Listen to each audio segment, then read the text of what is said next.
The counting of the votes continues in a handful of key battleground states.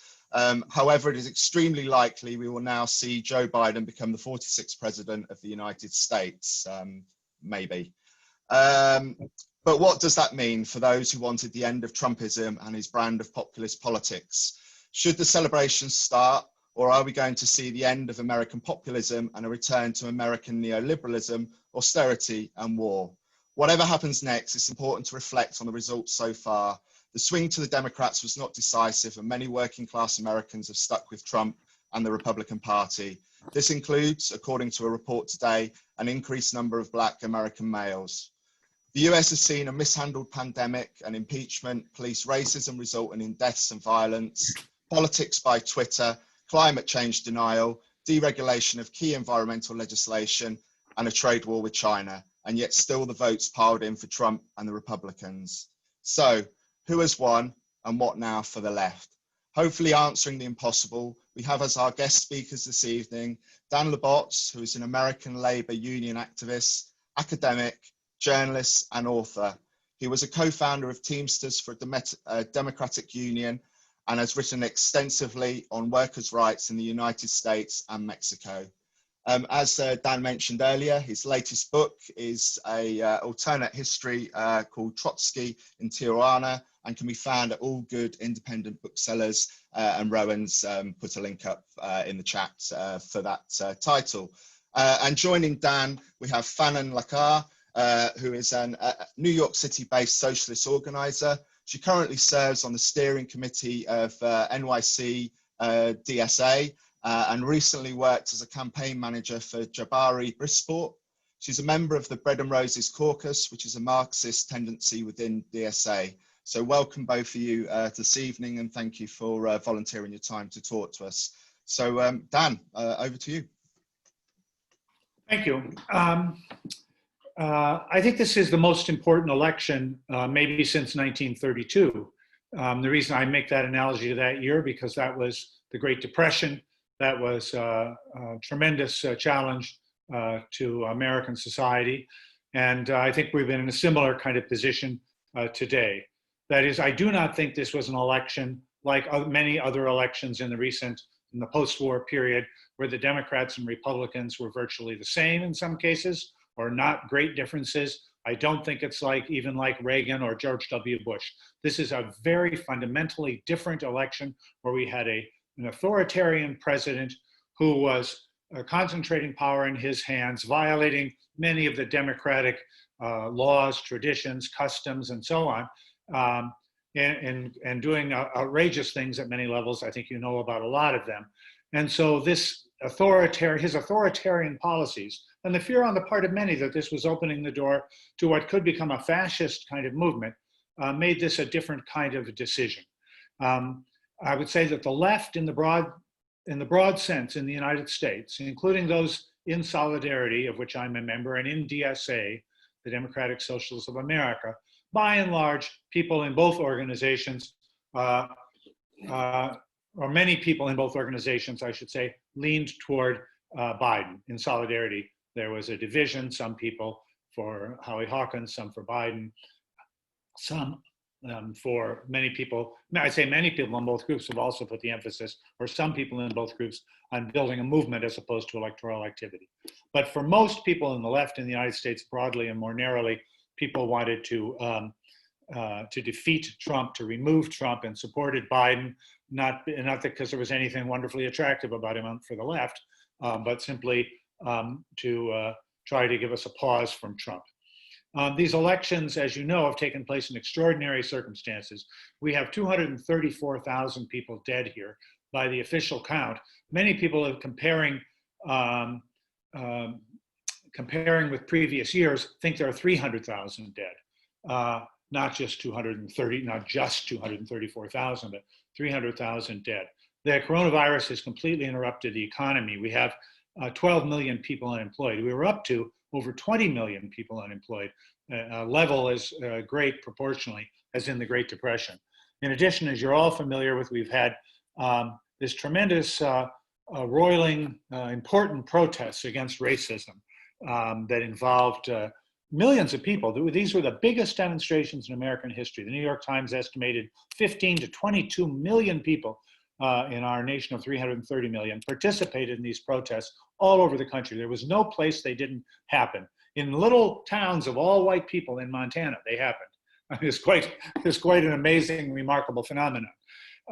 So we've had these extraordinary things going on, and all of this, particularly the COVID pandemic and the unemployment and the issues of work, this all complicated the election.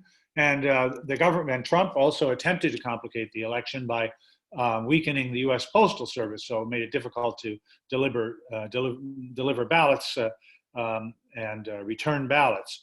It looks like, though, that despite this, remarkably, an enormous turnout, 67% of the eligible voters voted. Over 100 million people had voted before Election Day. This never happened before. That's because of the virus and the measures that were taken. But it's an extraordinary turnout because obviously people on both sides in this election were highly motivated either to keep Trump in office or to try to remove him. There's a good question. Had there not been a pandemic, would Trump easily have won? I think so. That is, Trump's policies, his economy was strong, as he proclaimed. The growth rate was high. It was the highest economy in terms of employment, I think, since the late 1960s. So Trump could say we had a good economy. I think his policies, the majority of people in the United States are still white, though the demographic change is taking place rapidly to many more people of color. And I think the white people, the white majority in the United States, were happy with Trump. And so I think that Trump might well not have faced a problem had it not been for the COVID pandemic. And the result was that the entire election became a referendum on the pandemic. Where do you stand on the pandemic? And there were basically two positions. You stand with Trump for reopening the economy, to get the economy going again. This is either because you're a small business person or it's because you're a working class person who wants to be able to go to work and have your job. And the other position was we must take care of the public health issue if we're going to solve the economic problem. That was Biden's position. Biden took the position, I think it was accurate, that Trump stood with his mystical view that this would all just go away, everything would get better. He constantly said we're turning the corner, we're turning the bend, everything is going to improve, there is not going to be a further a problem here, we're going to have the vaccine soon. Nobody believes the vaccine could be distributed in less than 6 months from now.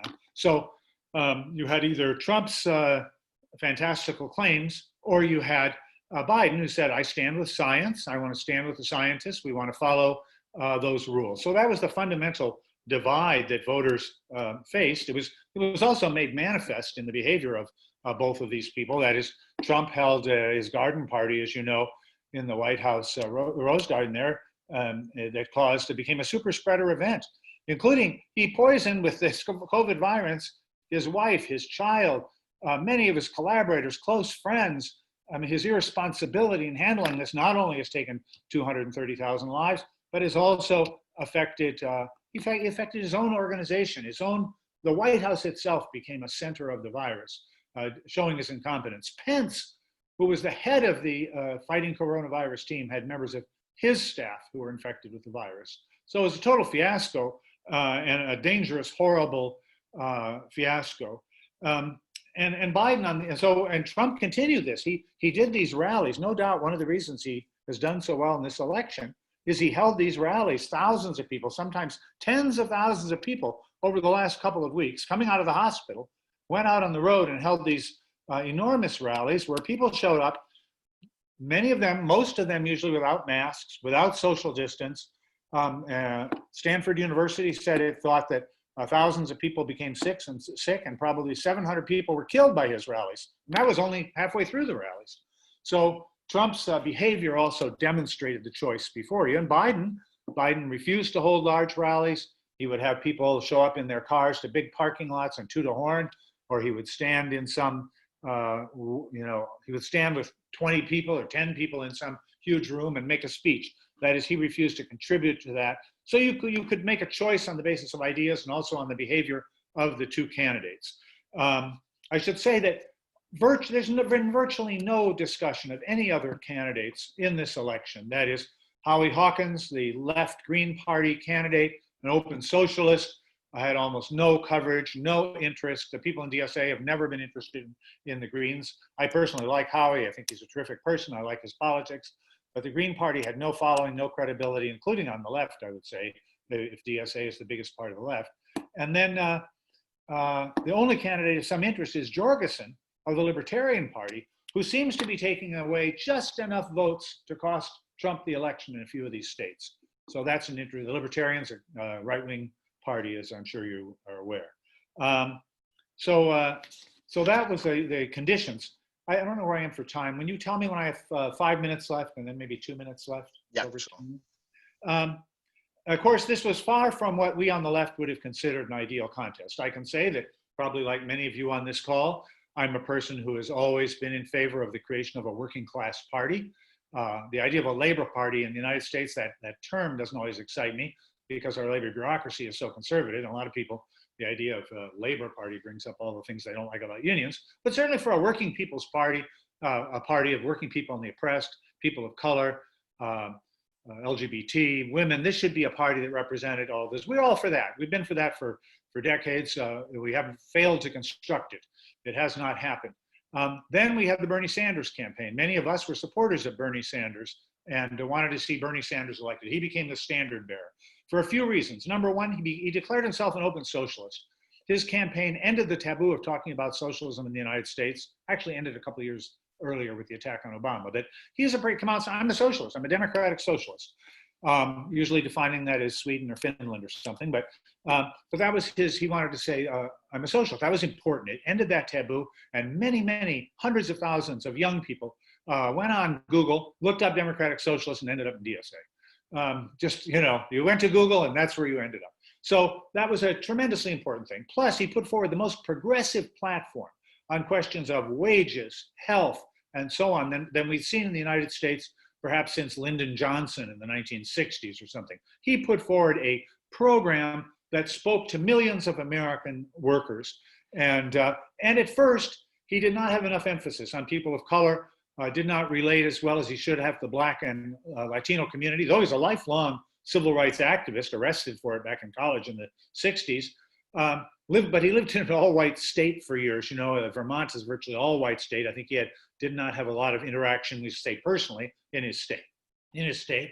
I thought challenged principally by the Black movement, I thought he responded to that. He engaged, he changed and adapted and improved his program. So we wanted to vote for Bernie Sanders. We did not get him. That is, the Democratic Party wanted to destroy him. They did not want to see him win that election. They have all the resources. The Democratic Party, some people talk about it, it's just an open thing. Anybody can join, do whatever they want. The Democratic Party is run by powerful forces linked to the great corporations and banks, tied historically to the military elite, to the media. So the Democratic Party, powerful organization, used all of their resources to defeat Bernie Sanders. But it's also true that Bernie Sanders did not do as well in the second campaign as he had in the first. He did not have as much support. He did not get, Bernie Sanders said, I'm going to turn out all these voters who never voted before for my campaign. They didn't turn out. It looks like they turned out now, but they did not turn out in time for his election. So that was, so we wished we'd had him. So this is far from the ideal contest. On the one hand, we have Trump, authoritarian, racist, misogynist, crude, vulgar, reactionary, pro-business, biggest tax cut for the bourgeoisie in ever, I think. Trillions of dollars transferred from working class people to the very rich. And on the other hand, we have Joseph Biden, who has a long history. He started out as a New Deal liberal in his first term, but then it was around, it was in the 70s as we moved to the 80s and things moved to the right. Biden went along. Biden began to go along by first opposing school busing to achieve racial integration. That was the beginning. And then he continued and he defended that position for years. That was and got into fights with people out of the Black movement about it.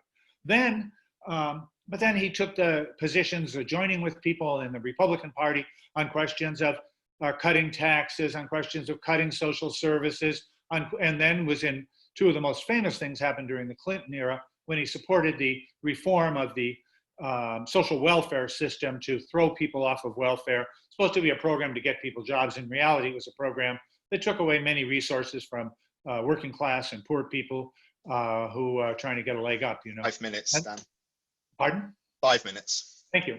And so that was his record. And also on the question of prison reform, justice reform in quotes, in which he became very much a hardliner. And part of the reason we have this terrible rates of incarceration is him. So we did not have the choice we wanted. And in this election, we did not see what we expected. Many of us expected, the media expected, a blue wave. That is, many people thought there will be a gigantic rejection of Trump. The country will move away from Trump in an enormous way. The Democrats will get the presidency, they'll get the Senate, they'll get the House of Representatives. Giant blue wave has not happened. We have a close contest. And in any case, that's where we are, as you know, and probably while I'm talking, some state is going to report where we're at. Why has Trump done better than we might have expected? Well, and why has Biden probably won? He's not won yet, but why do we think we'll win? In part because the bourgeoisie made a choice. The capitalist class made a choice. They put a lot more money into Biden. Biden got a lot more support, a lot of media, positive media attention. So that made a big difference. I think the bourgeoisie, and if you look at the number of generals, the number of former cabinet members, the number of former CIA and FBI directors, the number of former Republicans or current Republicans but are supporting Biden, it's really quite an amazing movement of a large part of influential members of the capitalist class and the political establishment there. So what's going to happen? Well, these counts are going, Trump is losing the vote. So what has he done? He's turned to the courts, and they're sending in teams of lawyers. They're concentrating on 4 states where the vote is close, and they want to see that they can overturn the vote. Fundamentally, they want to stop the counting or throw out ballots or whatever they can do. The Justice Department just announced that it might be able to go in and send marshals to go to the polling places. If that happens, that's very, very dangerous. If they seize the ballots, that could lead to a terrible result. So what is going to happen in terms of resistance? Well, we already have resistance. We've had thousands of people demonstrating in many cities throughout the country, including here in New York. So throughout the country, there are people marching. And what are they marching for? They're saying, count every vote. Count every vote. Protect the vote. This is fundamentally a democratic movement calling to defend the vote. Of course, many of these are people who marched against racism. Some of them are people who fought for $15 an hour as a minimum wage. So it's not that it doesn't have any social content, but the concentration is on the issue of defending the democratic right to have your vote given and counted. 2 minutes. Pardon me? 2 minutes. Okay. So the Democratic lawyers will be there. We're going to see massive turnout. Hundreds and hundreds of thousands of people might go into the street on Saturday. I think they'll probably go into the street on Saturday no matter what happens. There's a great desire to people to come out, and the Saturday's called as a day of demonstration. I expect hundreds of thousands of people. There are these different networks and organizations that call for defending the vote that have that many members. Labor unions have talked about going on a general strike. Never had one in the United States, ever. Very seldom have any talk of any general strikes. There have been citywide general strikes, the last one in the 40s in Oakland, but no real general strikes. So the question is, what will labor unions do? Labor union leaders in the United States, I think like in maybe, I don't know about your country, they don't like to fight, try to avoid the battle. Rank and file always have to push them. Will they fight over this? That would be good if they did. I wouldn't bet the farm on it. So I do think the rank and file, though, is also angry about this, and rank and file workers will come out. There's been some talk of strikes in various cities. I want to let me propose for when you make questions to me. I'd like to talk about the question of Trump and voters who went with him or didn't. And I think that I'd also like to talk a little about what the left will face, but I think Fannin will also do that. So I think that's it for now. Thank you, Dan.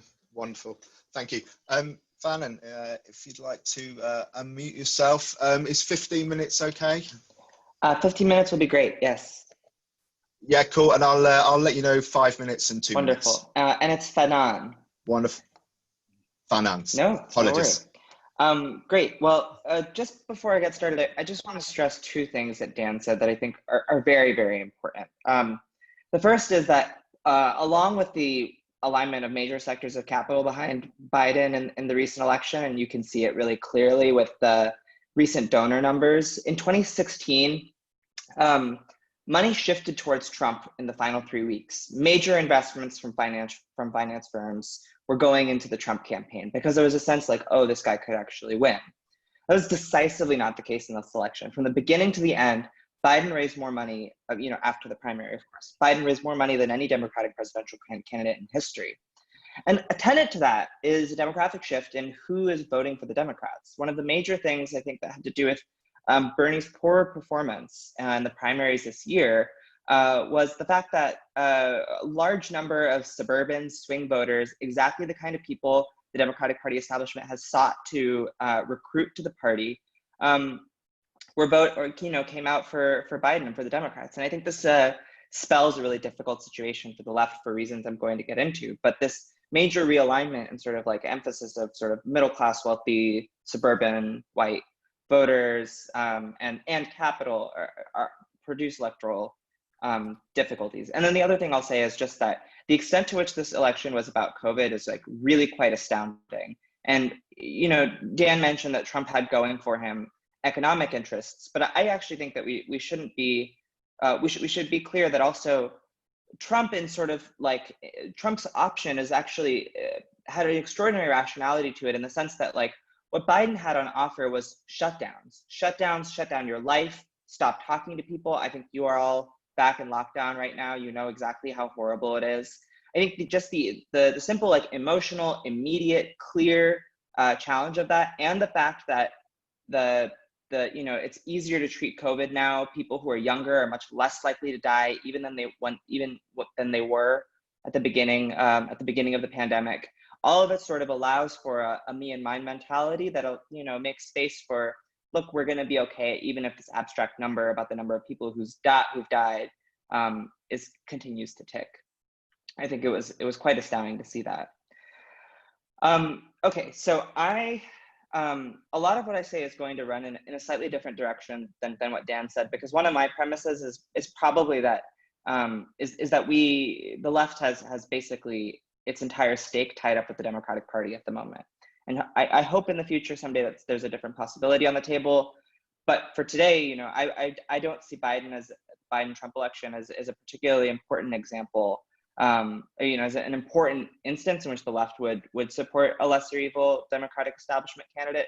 I think most likely most of the time the left should do that. So that's just that sort of like frame of thinking will shape a number of my comments on this. So as Dan mentioned, the major breakthrough of the US left happened with the Bernie Sanders campaign in 2015, which was a breakthrough, of course, because it showed that socialism and a socialist program could gain massive popularity on the ballot line in the Democratic Party. Prior to this, whatever electoral attempts the left had made had been on third-party ballot lines, had been very, very ineffective. I think the best showing that the US left ever had was like Ralph Nader getting 4% of the vote, or more than that, but in 2000, which it was, I think to some extent rightfully blamed for Bush winning the presidency. That, along with, of course, horrible election tampering in 2000, is sort of the big reference in the United States for the kind of election tampering that Trump is threatening to do today. And the reason for that is that the American left held a very unambiguous analysis of the Democratic Party as a ruling class party, and that therefore, socialists could only conduct politics on third-party ballot lines.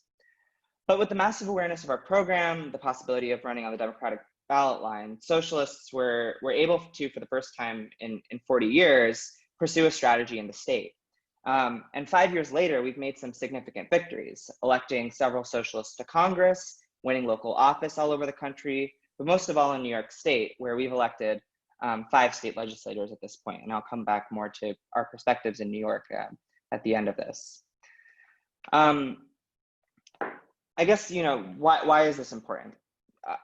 The fact that Bernie ran ended up making open and possible an analysis that turned out to be, I think, very right, because the US political system is extremely unusual. Some might say it's messed up. I have a different word there, but we've been asked to be careful and polite here. So, and the sense in which that's the case in part is the fact that there's an institutionalized two-party system in the country. There's no party reselection process in the US aside from open primaries and state administered elections. So the sense in which any political party is able to act with the basic function a political party can, the basic thing you can do to discipline electeds is engage in a reselection process, either democratic or top down. We don't have that. We only have open primaries on one or two choices, always a left or a right option. That's what voters have to face. Consequently, the only way to make a stand is to decide like we're going to participate in the left formation, even though it includes massive sections of capital. Because of this, there are a number of constraints that the strategy places that have massive implications for the strategies we pursue as US socialists. This is above all because our ability to organize in and outside of the state always happens through pressure and attempt to gather a larger share of the Democratic caucus of a given legislative body. So it's only when the Democrats have the power to make decisions that our ability to marshal mass forces and our people in the legislature, our socialist electeds, are able to actually fight for our program. And also, when the left wins, it elects people, but it's not simply electing the left. No matter how much our campaigns focus on the issues and our programs, it's also electing individuals, these individuals who become celebrities. That's why like AOC is such a big deal. In the Labor Party, of course, the left has celebrity MPs, but the main figure that's a person is the leader, and the leader represents the party, and people vote for the party and the leader's program. It is extremely different in the United States. It's also an obstacle because between the Electoral College and the existence of a Senate that disproportionately hands powerful votes to less populous states means that for anything at all to get done, we need to see Democratic majorities. Like I said, our ability to put pressure on Republicans is much, much weaker. And that means that we care a lot. We should rationally care a lot about what happens, in all kinds of places where our democracy meddles with the system so much that we have to put in a massive amount of work to elect a horrible centrist just so that we have a share of power that means something. And this is also true in the social movements. The greatest gains of any popular movement in the second half of the 20th century was, of course, the civil rights movement. And one critical piece, but by no means the causal force of the breaking of Jim Crow, was the presidency of LBJ, Lyndon Baines Johnson, who Dan mentioned earlier, who is a Democrat and one of the last of the New Deal stripe at that. So, for us, consequently, the best possible outcome for this election was one where the Democrats take the presidency as well as the Senate. Instead, it looks like the Democrats will lose the Senate, which will mean an enormous amount of gridlock. Indeed, at the end of the campaign, just like a month ago, the Democrats and Republicans were negotiating over potential stimulus on the order of $1.8 to $2.2 trillion. That stimulus may not happen, or it may not happen until February and be much curtailed by the fact that the Democrats or the Republicans at this point have every reason to foil any attempt the Democrats have to do anything that benefits working people in any way. They simply do not want to give them an opportunity to be popular, and the implications, the economic well-being of many, many Americans will be deeply, deeply harmed as a consequence.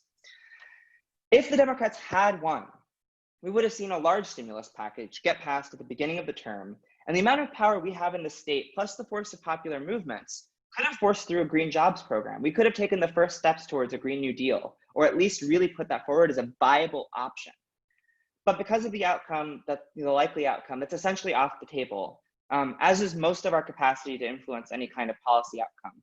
It's always possible that Biden could do what Trump has mostly done and what Obama did in his second term, which is try to do things through executive order. But Biden is relatively insulated from us. His backers are primarily capital. It was the fact of the whole party through which we were able to make effective influence. That said, there is one good thing in this electoral outcome, which is that the House Democratic Caucus, the House of Representatives is the lower body of government, has gotten smaller. In the context of a shrunken Democratic presence in the House of Representatives, the 5 to 6 votes of the far left of the party, which were elected by the Democratic Socialists of America, Sunrise Movement, and another electoral organization called Justice Dems, plus another 20 to 40 strongly progressive representatives, has a pretty strong share of power in the House to be able to at least rally a strong cry for a different agenda for the party. It can also, in a similar move, denounce and attack the Democratic Party ruling class aligned establishment, and hopefully continue to produce momentum around social democratic programs in the future. 5 minutes. Oh, wow. Okay, great. Yes. So finally, it's worth saying something about the labor movement. Ultimately, this all means the labor movement will continue to have a very weak hand to play, and it'll mean its continued sclerosis and dependence on the political establishment. Indeed, with a Trump-appointed National Labor Relations Board, it won't be able to be changed without a Democratic Senate again. Anti-union rulings could continue to prohibit serious growth in the labor movement, a decisive issue for the left, as you all know. In my view, this is extremely sad also because one exciting possibility we've witnessed on a local level all over the country is that given a powerful left, unions with less conservative leaderships, and I believe they do exist, can be pushed to get behind our political program. The second Bernie campaign accomplished some of this at a national level, and it was extraordinarily important. But again, I think that option is relatively closed off for the time being. Now, all of this is very high level, very contextual, and somewhat out of reach for most people involved in the socialist movement for all the reasons I just gave. But its biggest upshot is the long-awaited turn towards serious contestation at the national level will be deferred. Indeed, it means to a great extent, I think the strategy for socialists is going to look very similar to what it did under Trump. And maybe this is a difference from what Dan is saying in that I think the subjective level of coherence plus the limited range of outcomes means that a sustained, non-spontaneous effort to pressure the president to take actions from the left will be much weaker. And I'm not sure it should be the focus of our organization. I don't think that we can build spontaneous movements to accomplish our policy goals. So what did the successful strategies in that context look like? Under the Trump era, it meant municipal and state level politics played a front role. And in this respect, New York City DSA is the most advanced organization in the country. In the past 5 years, New York City DSA has grown from a group of 1,000 to 1,500 people at the initial sort of post-Bernie boom, to an organization of about 6,500. We've done this primarily through our electoral operation, which has involved electing key figures like AOC, as well as putting together an extremely volunteered grassroots campaign model that's elected a number of socialists, including the campaign I ran for Jabari Brisport, which drove recruitment directly out of the base of volunteers for the campaign. Our campaign demands, were at, sort of state level versions of the major program of the left. We're fighting towards a Green New Deal. We'll start by municipalizing power and also give the state power authority the ability to construct new green infrastructure, pass single payer healthcare statewide, cancel rent as a sort of step towards universal rent control, or at least get an eviction moratorium, also to guarantee good cause eviction to stop landlords from being able to evict people at will. Sort of like major transformative policy demands that we were able to reach people with very effectively, and which we also organize issue-based campaigns around that engage in lobbying and movement building in order to get them 2 minutes. Mm-hmm. So with our legislators in the state legislature, we are working towards forming a powerful bloc to organize allied progressives in the legislature, to facilitate organizing on a local level and represent a socialist political program from the state. This is extraordinarily exciting, and I think the strength of our electoral program in New York has made NYC DSA's model actually quite party-like in a sort of unique way that I think is very exciting and important. But by the same token, one of the things that feels most decisive to many of us right now is to use our electeds as a means to engage in class formation.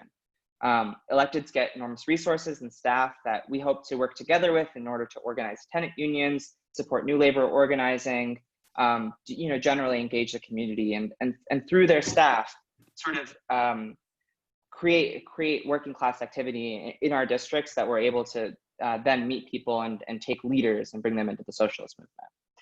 And I think this is decisive because, and it really is. It's decisive because above all else, I'm misreading what I've written.